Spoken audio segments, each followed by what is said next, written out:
children are picking that up from us. We pick things up from each other, that energy. You know, when we meet each other, they always say that when you walk into a job interview, in the first 5 seconds they've decided whether they want you or not. you know, it's very powerful what you're projecting to others, and I don't think people think about that enough. Sister, you ever thought about writing? You ever read a book on this subject? Ever thought about that? I haven't. Because, yes. Because, you know, you seriously, you should be. Well, it's just an idea. It doesn't be on a book form, but I mean, you should be out there. At least put some things on, even on a CD or whatever, and get information out there, because this is all about healing. Yes. It's about healing. You know what I mean? And I'm very much for that. Yeah, to see you come from the healing. Healing for myself. So, right.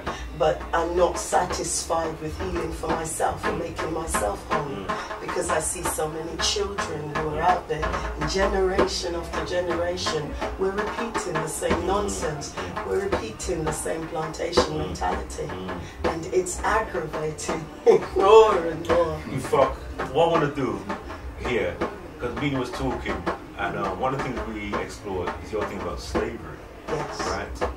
And even though slavery was a terrible, terrible bad experience, right?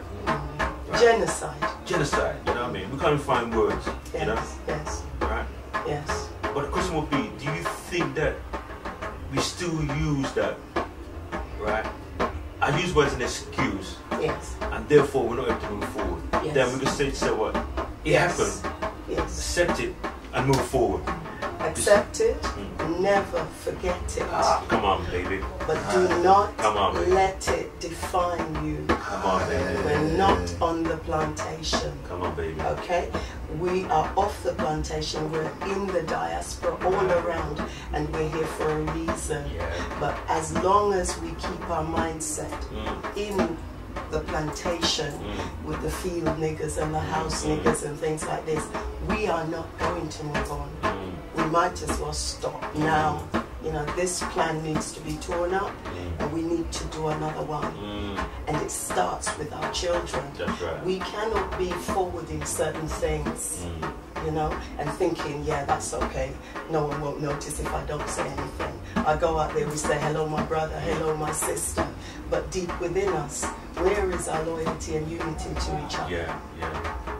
You know? And it's amazing. I mean, as you put things in perspective, you know, give some kind of clarity. That, I mean, you know, the most important thing to me, right, is where you are now. Exactly. Where you want to go to. Exactly. We cannot go back into the past. Yeah. We can't change it. No. But we can learn from it. Yeah. That's why I would say never forget it. Always learn from that, because we don't want anyone to put us back there. That's right. We can be put back there now if we're not careful. Yeah.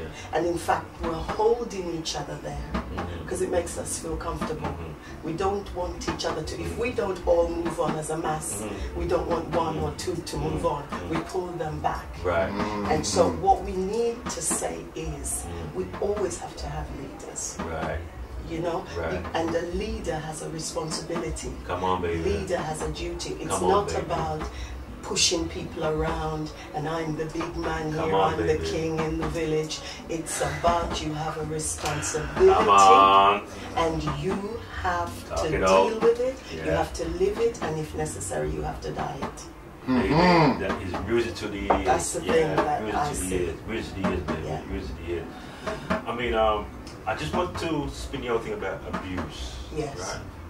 And in fact, Mina's reason, in fact, I don't think the time we're reason about the idea, innit? Yes. You know what I mean? Tell you. Yeah. So it's a great time. Yeah. And one thing I was sharing with you is that, for example, you have some women who's been through some abusive relationship. Yes. Yeah. Yes. And they'll leave one abusive relationship. You've got another abusive relationship. Yes.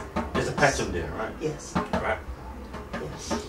And in fact, the sister, the victim of that sister was the other day. See what I'm saying? So it just shows you that the universe is just working, virtually working.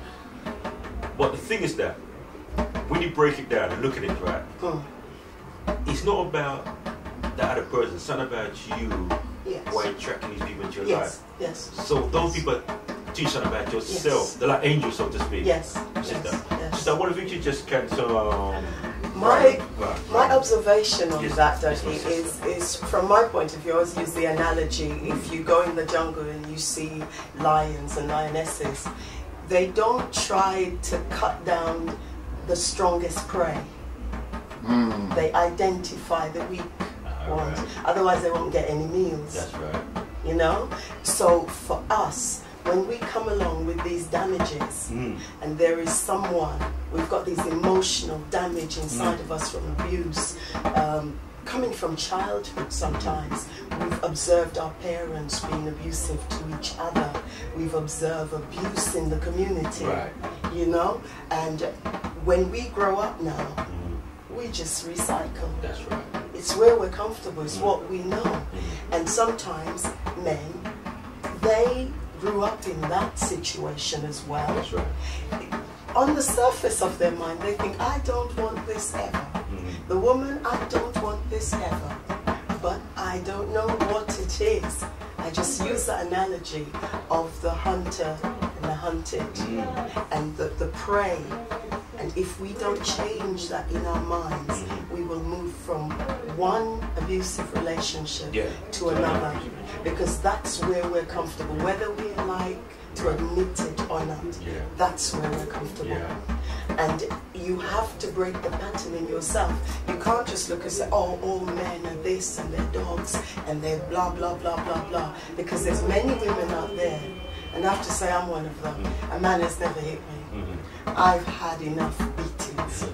And when I come to a relationship, there's not been one man who has ever raised a hand to me. I don't look as if I'm a woman that you're going to hit. You know, this is what I'm saying about the prey. Well, I mean